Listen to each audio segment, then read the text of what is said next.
俄乌冲突的根本原因是北约东扩，但北约又趁乱局企图搞北扩，拉芬兰和瑞典入约。周日，美国等14个北约成员国还邀请尚未入约的芬瑞两国参加北约波罗的海行动军演。此外，对于土耳其对芬瑞入约的不同意见，北约秘书长展开游说。美军最高将领、参谋长联席会议主席马克·米利则在到访瑞典时声称，美国力挺瑞典和芬兰加入北约，并进一步向土耳其施压。6月5日至17日，美国等14个北约成员国举行第51次年度波罗的海行动军演，由美国第6舰队主导，并将由北约海上打击部队执行。总计约45个海上突击组、75架飞机和7000名左右军事人员将参加此次演习。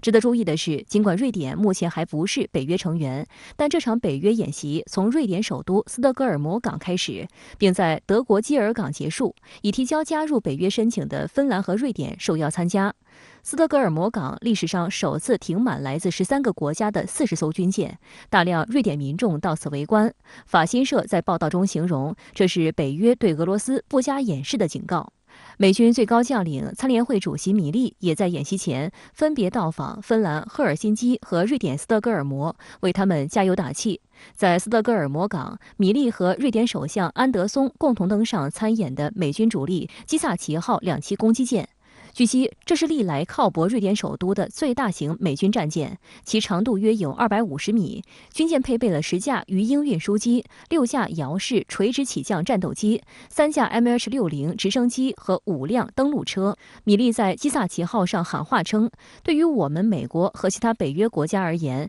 在这项演习中展现与芬兰和瑞典团结一致至关重要。米利说，美国总统拜登和国防部长奥斯汀已经要求五角大楼制定新的方案，在适当的地方适度增加美国在瑞典的军事参与。同时，波罗的海行动军演这类长期规划也将继续进行。瑞典首相安德松则表示，这艘250米长的直升机航母及舰上1200名海军在瑞典首都中心的存在，是美国支持的具体体现，也是历史关键时期的一个强有力的政治信号。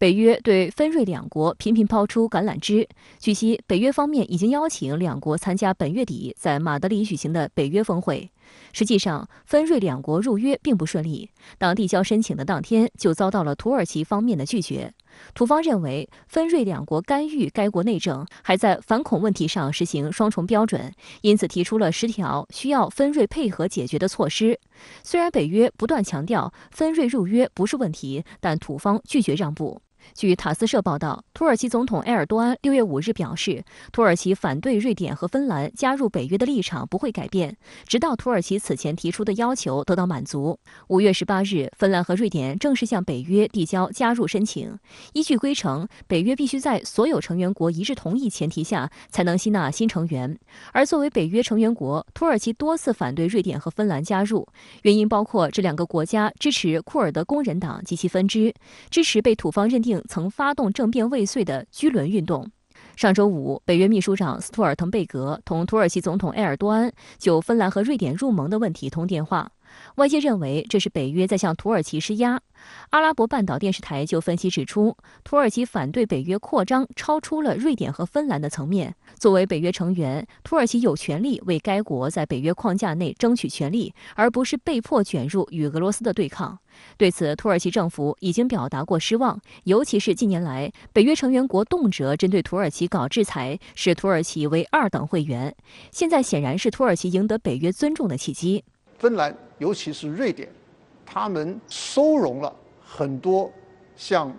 在土耳其被认为是恐怖分子的这种所谓的异议分子。土耳其会认为说，你们要加入北约，我当然希望说我们要来谈一个条件。土耳其他可能也会说，你如果说这个问题你不同意的话，那你要给我其他的方面的一些优惠等等。那这样子的话，是不是土耳其最后会退让？这个我们还要再观察。一旦北约北扩成功，瑞芬两国成功加入，俄罗斯将成为波罗的海周边唯一的非北约国家。俄罗斯在波罗的海和北极地区将处于北约的包围之中，双方也将增加超过1000公里的陆地边界。俄罗斯波罗的海舰队将被困在波罗的海。